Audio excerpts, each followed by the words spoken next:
Soando às estupinhas num quente dia de verão, em pleno coração de Lisboa, naquele que é um dos mais antigos cafés do mundo, Martinho da Arcada. Um gesto como este, o de colocar uma pedra de gelo num sumo de laranja, é, nos dias de hoje, um gesto perfeitamente banal. Mas já pensou que nem sempre foi assim?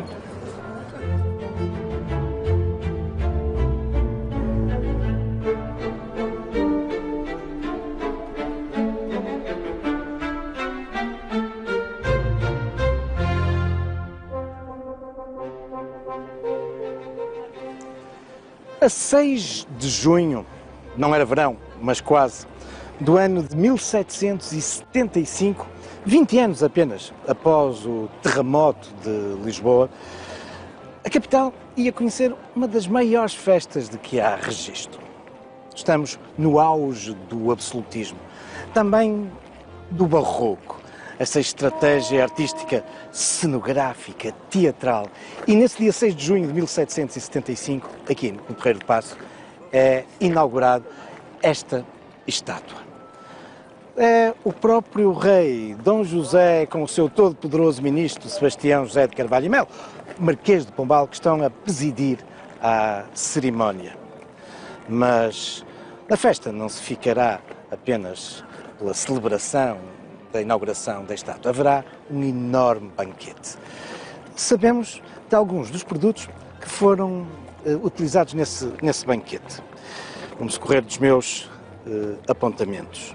E assim, entre outros, foram utilizados 194 frangos, 291 frangas, 28 leitoas, 459 galinhas, 230 cocos, 170 perus e 26 peruas, 312 pombos, 5 barris de azeitonas vindas de Sevilha e de França e 624 arrobas, qualquer coisa como mais ou menos 9.300 quilos de neve.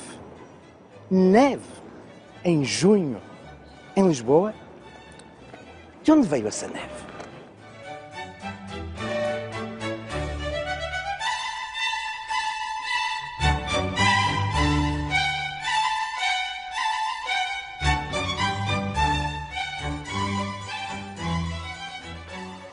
O gelo com que se fazia a neve que era servida ao rei e à corte, no fundo, água gelada, gelado, sorvete, era proveniente durante muito tempo da Serra da Estrela. Mas como é que esse gelo chegava a Lisboa? Mais, como é que no pico de verão se conseguia fazer chegar esse gelo a Lisboa sem derreter? Para responder a essas perguntas, vamos participar num raid organizado pelo Clube Escape Livre, fundado há 35 anos, em 1986, um clube automóvel que muitas vezes, em torno da história e do património, organiza as suas iniciativas. Neste caso, através de trilhos na Serra da Estrela e não só, vamos recriar essa tradição, que tem já mais de 400 anos, embora desde os finais do século XIX tenha desaparecido. Vamos agora retomá-la. Vamos embarcar nesta aventura a partir daqui, do Vale Glaciário de Manteigas, onde há dezenas de milhares de anos corria um glaciar, uma extensa língua de gelo. É esse gelo em busca do qual nós vamos partir.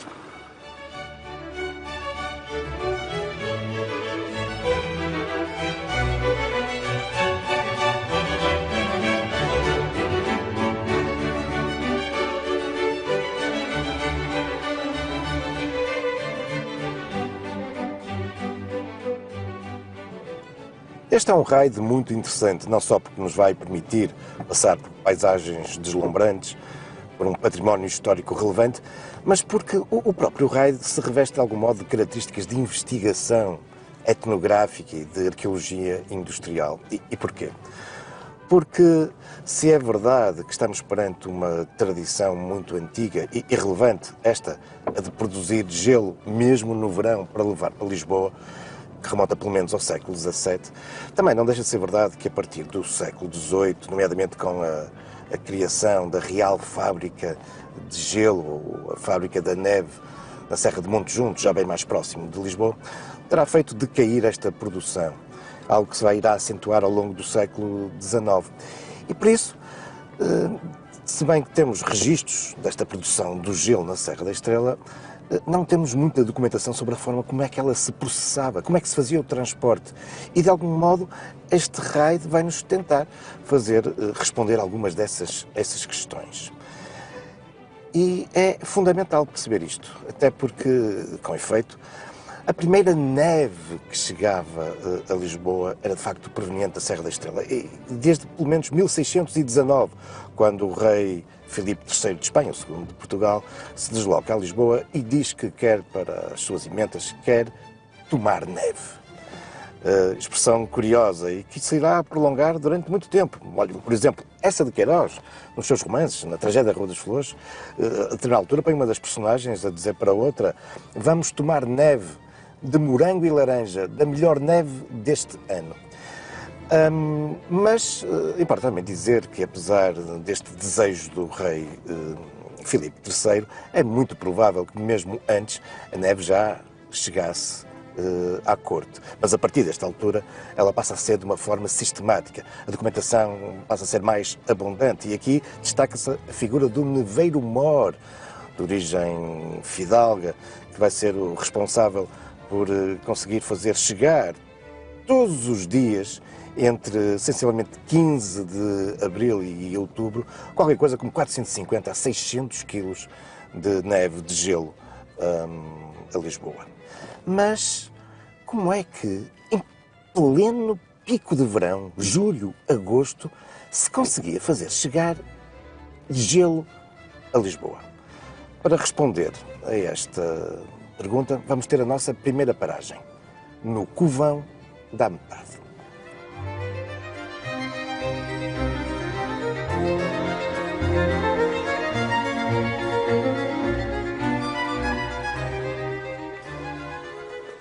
Era em sítios sombrios e úmidos como este, onde dificilmente o sol penetrava, os covões, as covas, por vezes mesmo poços, que se produzia o gelo. Serve-nos de exemplo aqui covões da Metade, nas proximidades de Manteigas. Era nestes lugares que durante o inverno se colocava a neve, se prensava, dando origem ao gelo. Esse gelo que depois, no pico do verão, aqui era cortado. Em todo este trabalho, na encomenda, no contrato com os homens, no transporte, havia uma figura crucial, o neveiro mor. Como estás? Com a graça do senhor. Muito bem. Vim à procura de gelo. Já querestes fazer o transporte do gelo para Lisboa, então? Exatamente. Mas primeiro teremos que assinar um pequeno contrato, pois eu tenho que me salvaguardar. O meu fiador é exigente. Claro, imagino que sim. Dê-me um contrato. Levais 100 quilos. É o que se pode arranjar. Bem, desejais mais? Bom, eu para a neve que quero consumir, 100 quilos chega-me perfeitamente. Inteiro. Então vou só corrigir aqui, 100 quilos. Não, firmai aqui. Sim, senhor.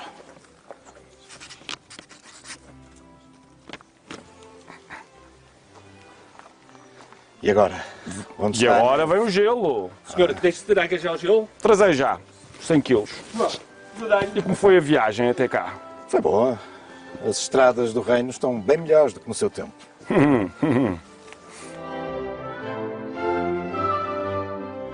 Reparai, bem prensado. E se algo já derreteu, foi porque vos demorastes a chegar. Pois. Muito obrigado. Obrigado. Já temos o gelo. Vamos levar a neve a Lisboa.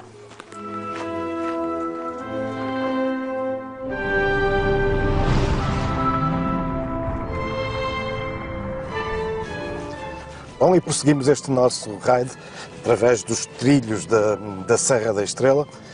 Vamos descendo a serra, estamos agora a passar na povoação de Castelo Novo, muito importante do ponto de vista histórico e patrimonial, com o seu castelo Até ao século XIV pertenceu à Ordem dos Cavaleiros do Templo, os Templários, uma ordem que foi extinta exatamente nessa época, mas as marcas templárias estão ainda bem vivas no povoado. Bom, mas já temos connosco o gelo e agora coloca-se uma nova questão. Como é que se processava o transporte? E, nomeadamente, como é que se conseguia assegurar um transporte veloz? Ele não poderia durar muitos dias sob o risco do gelo derreter. Nós temos agora aqui o gelo envolto em sarapilheira.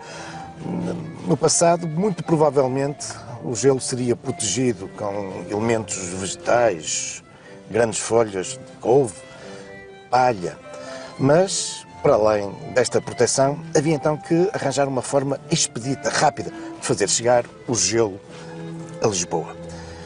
E, para isso, era utilizado a via mais rápida que, durante séculos e séculos, caracterizou o nosso território. Com efeito, antes do aparecimento do comboio ou do surgir das modernas estradas associadas ao automóvel, as vias mais rápidas sempre foram os rios.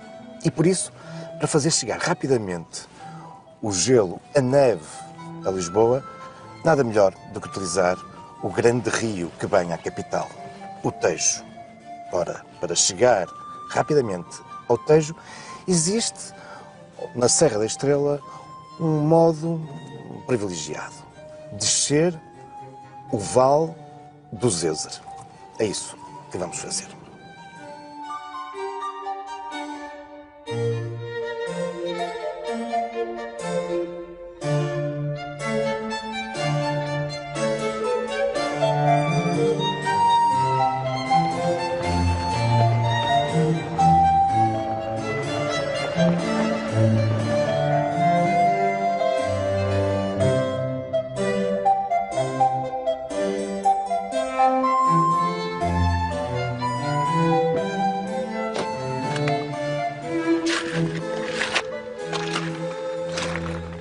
Não era fácil o transporte do gelo, da neve, até à corte e a Lisboa.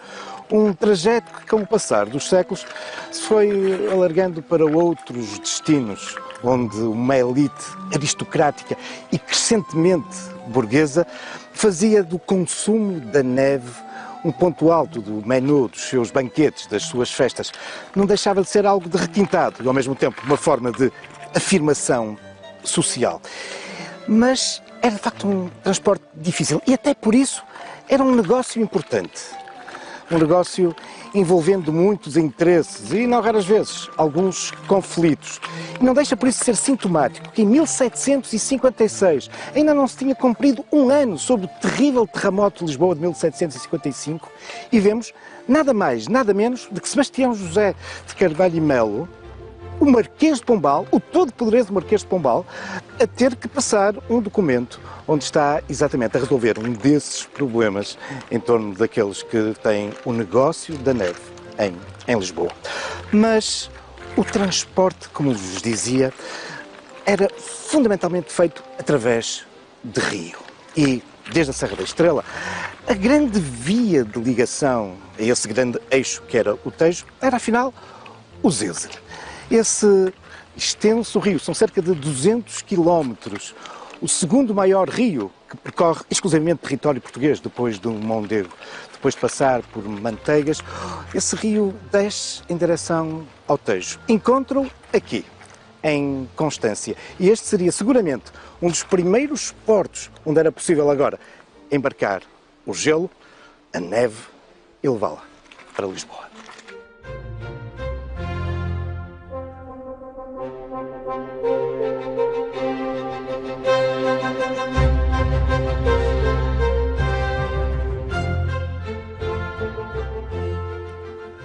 A via da água, aproveitando o rio Tejo, foi com efeito durante séculos a forma mais expedita, prática, rápida de trazer o gelo, a neve, até Lisboa. Mas, da mesma forma que não era uma viagem fácil, também não era assim tão rápida. Eram necessários vários dias, no passado e também hoje. E por isso, aqui já em Alcochete, com Lisboa nos olhos, vamos nos preparar para pernoitar. Mas importa dizer que nessas épocas passadas, quando se transportava o gelo, a noite, nomeadamente quando havia bom luar, seria um momento privilegiado para fazer esse transporte, poupando o gelo da incidência dos raios solares.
Novo dia, nova manhã e iniciamos aquela que é a última etapa de levar a neve até à corte, entregar o gelo da Serra da Estrela ao rei.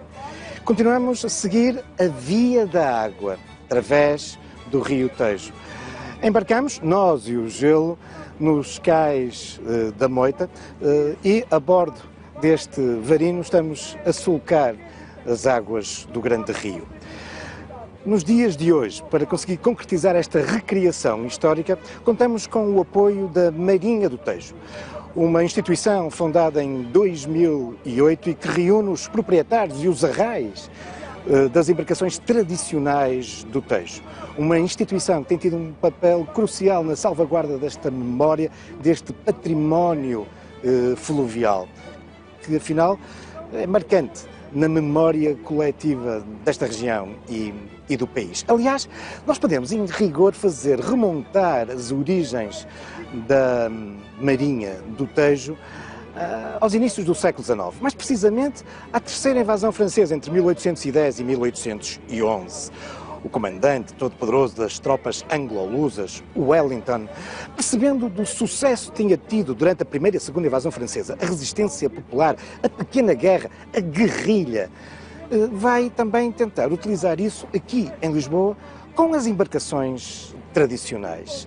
As milícias populares que resistiam em terra vão agora também, através das embarcações tradicionais, através dos arrais, que são armados e sofrem uma rápida formação militar, vão então fundar ou formar aquilo que poderemos chamar como a primeira Armada do Tejo, nos dias de hoje. Ela é crucial, por exemplo, para a recriação histórica que estamos a fazer nesta salvaguarda da memória e do património. A sua bandeira está em muitas das embarcações, nomeadamente neste varino. Esse fundo azul que evoca o mar, que evoca os diversos oceanos que os portugueses, ao longo do século XVI, souberam juntar num único grande mar. E para isso contribuíam seguramente os saberes destas gentes que nos rios e na costa foram formando o grande saber náutico dos portugueses. Um saber que se fez também aqui, no grande estuário do Tejo. O saber destas embarcações que se adaptavam às características do rio. Este varino não tem um grande calado e eram embarcações como estas que podiam subir para montante, que se conseguia ir buscar nas proximidades da Foz do Zézer, se conseguia ir buscar o gelo da Serra da Estrela, essa neve que vamos agora depositar nas mãos do rei, no Cais das Colunas.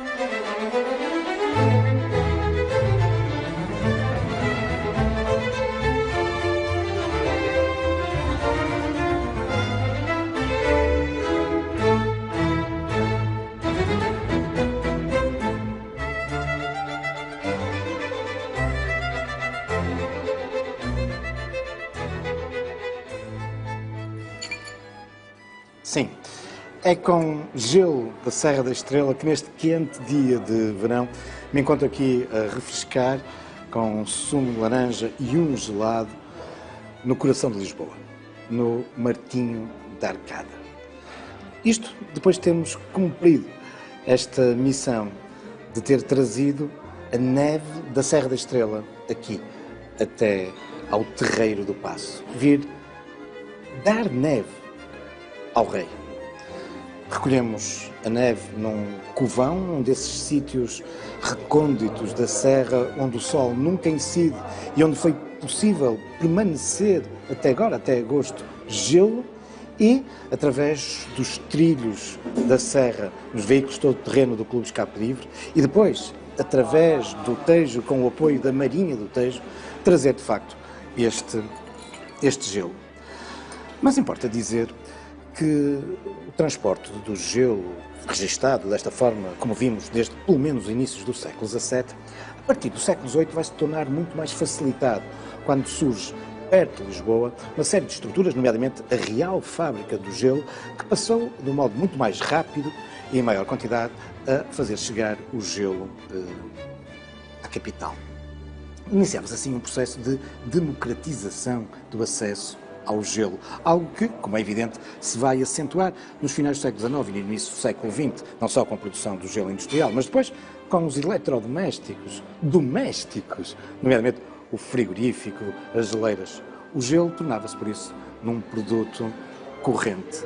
E já não era preciso recorrer a estabelecimentos de prestígio, como era o caso aqui do Martinho da Arcada, que sempre foi conhecido por fornecer gelo e produtos gelados, sorvetes de destaque, referências nos menus de banquetes e de refeições qualificadas. O Martinho da Arcada, que nasce aqui no Terreiro do Paço, debaixo destas arcadas emblemáticas, em 1778. Era, na altura, ainda um modesto estabelecimento de venda de bebidas, mas já de gelo. No entanto, com Julião de Castro, de 1782, vai, então, abrir-se aqui um edifício mais qualificado e que vai ser conhecido exatamente como a Casa do Gelo, porque era um dos principais produtos, a neve que ele aqui vendia. Mas ele era também o neveiro mor, e as suas imensas tarefas fez com que, um ano depois, percebesse que não podia estar aqui na gestão do seu estabelecimento. Alugou um italiano, isto aliás que era conhecido durante algum tempo como o café italiano, mas em 1829 o café está de novo a ser gerido pela família, por um neto de Julião. Chamava-se Martinho, e assim iria nascer esta designação que perdura até hoje, o Martinho da Arcada, onde o gelo, os gelados, continuam a ser uma referência. O gelo, que é apenas um dos muitos produtos frescos que fazem também parte da nossa identidade. Há muitos outros, mas isso são já outros factos, também algumas lendas, futuros caminhos da história.